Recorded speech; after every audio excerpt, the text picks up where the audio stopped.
If you've never been on Copperhead Strike before, just imagine being bitten by a snake and then instead of your blood pumping full of poison, it's pumping from excitement and fun. Was that a good analogy? I'm gonna rank every coaster and give them a review. Every drop and every hill, every launch and every loop. Rate it 1 to 10 and then we'll do it all again. Gonna rank and review every coaster.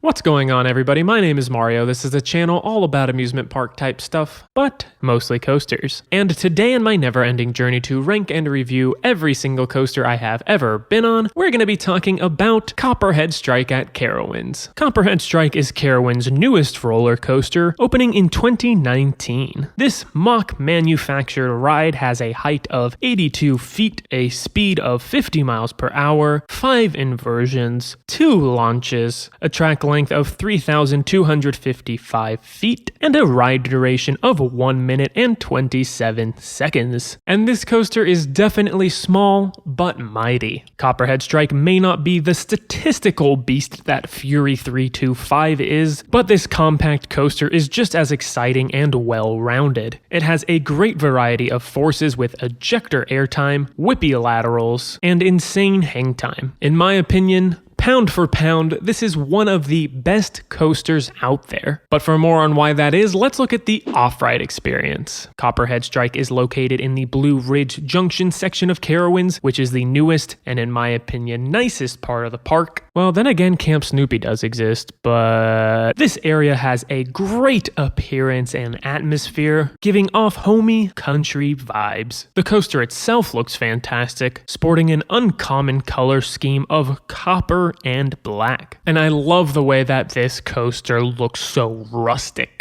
Copperhead Strike is also surprisingly well themed with various props and even some Easter eggs throughout the queue line. I especially like this nod to Knott's Berry Farm's Calico theming. The attention to detail is carried all the way up to the wooden station building, where you will see your insanely cool car-themed ride vehicles, which have actual functioning headlights. The theming doesn't even stop once you are on the ride, but I will get into that later. The one downside to the theming, however, is that I am not entirely sure what the story is. You kind of accidentally stumble onto some grandma's jam factory and you get caught by her and her 2 grandsons as they're making some jam infused with snake venom or something, and then they end up trying to catch you, but you get away.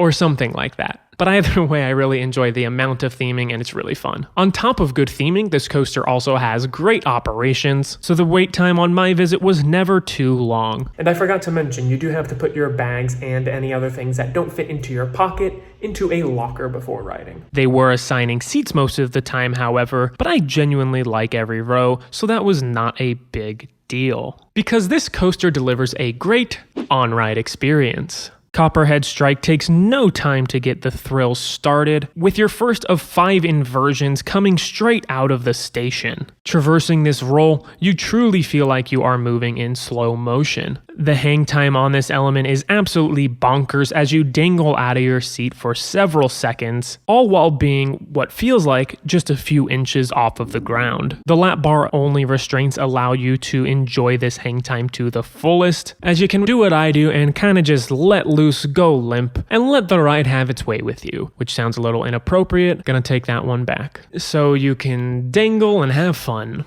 You then turn into this barn or shed where you will come to a full stop. And for some reason, I didn't know that this was an actual little show scene. You have all of those physical set pieces around you, a chicken coop that has air blasting out of it, a screen to the left showing that grandma and her grandsons getting startled by you, some flashing lights, and then that's all topped off by your first launch. That first launch itself actually does have a punchy initial acceleration, but aside from that, the rest of the launch is really tame and not that forceful at all, which is totally fine. It doesn't need to be. It's just getting you up to speed. That launch throws you into your second inversion, which is the first of 2 vertical loops. The hang time at the top of the loop leaves you dangling out of your seat regardless of what row you're in, but that is not the only thrilling aspect of this loop, as this compact, winding mess of a coaster has overlapping track all throughout the ride, and on this loop in particular, there is a piece of track that feels like it is only a couple feet away from your head, providing an excellent and exciting head chopper moment. This fantastic inversion is followed by my favorite airtime moment on the ride, a small yet sustained airtime hill. This provides strong ejector airtime, aggressively throwing you out of your seat, and you stay out of your seat for over 2 seconds. I do prefer this element in the front row as I feel the initial pop of airtime is stronger and the airtime lasts a little bit longer. You then head into a corkscrew, which, I'll be completely honest, is not my favorite part of the ride. There's definitely no problems with it, it just serves to throw you upside down, but there's not really much to enjoy by the way of forces. The following turns are not too forceful either, but you do still get to enjoy navigating some low to the ground tight turns.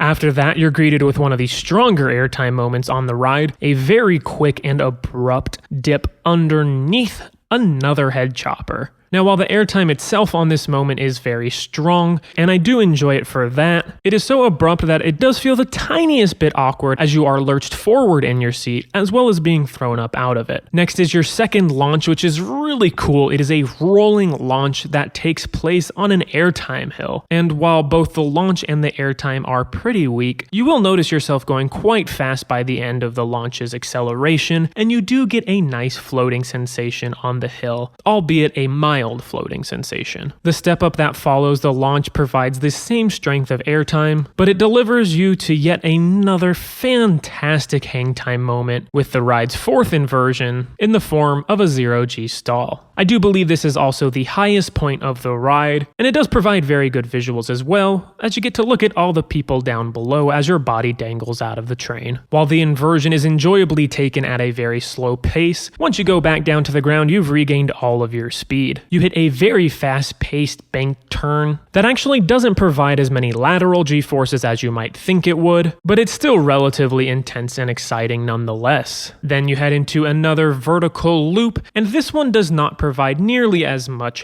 hang time, although you do get a little bit of positive G-forces pushing you into your seat, entering and exiting the element. The next part of the ride is undoubtedly one of the best, as you get thrown into that turn that goes through the first loop. Not only do you get another pop of aggressive ejector airtime, but your body is also violently thrown left to right, providing a heart-pounding dose of lateral G-forces. This is another element that I do find to be more aggressive towards the front of the train, but again great in all rows. The subsequent transition from right turn to left turn is arguably even whippier than the element that you just experienced, providing even more uncontrolled lateral G-forces. The few turns that follow are certainly quite similar to the underwhelming ones from earlier in the ride, although these do provide slightly more positive G-forces. You then head into a bit of a twisting airtime hill underneath the ride's corkscrew that provides some good floater airtime, and then you head into the most unsuspecting part of the ride that in my opinion provides the strongest pop of airtime on the ride, this teeny tiny off-axis airtime hill. Every single time I rode this coaster, someone was completely caught off guard by this element. I mean, I even knew to expect it every single ride, and it still caught me off guard. This thing is just stupidly strong. By this point of the ride, your speed has almost entirely died down, but somehow the profiling of this element just brutally sends you flying out of your seat. It is kind of similar to that airtime moment right before the second launch, but since this is a full hill and not just a drop-off, it doesn't feel quite as awkward or lurchy. You then rise and twist up into the final brakes, which in the front half of the train does provide another smaller pop of airtime, and then the speakers play some theme saying, "Aw shucks, they got away. Because you did it, you escaped that venomous jam-making grandma, and good for you."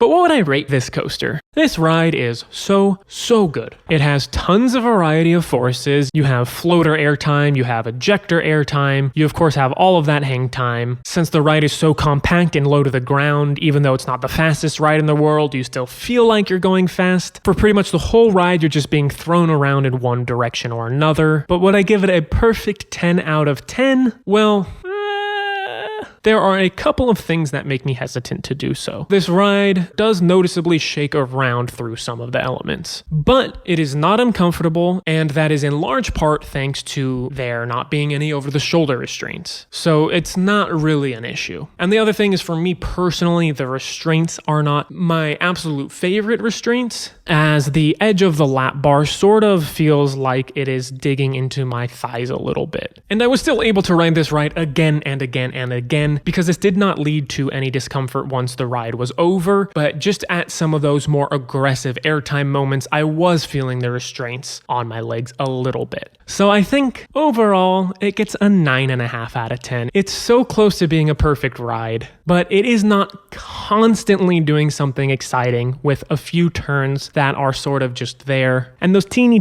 tiny negatives in comfort hold it back from getting a perfect 10. That being said, it still ranks incredibly high on my personal list of all of the 241 coasters that I have been on, because it sits at number 17. Most of the coasters above it really don't have any dead spots at all, and the coasters below it just can't quite match the ride's excitement and intensity, and also the ride duration. I barely mentioned the ride duration. This thing is a long, full feeling ride. But that's enough of my thoughts on Copperhead Strike. I'd love to know what you guys think about it in the comments down below. Go ahead and give the video a thumbs up if you liked it. Make sure to subscribe and turn on notifications for more content like this, and make sure you tune in next time where I'll be talking about whatever this wheel lands on.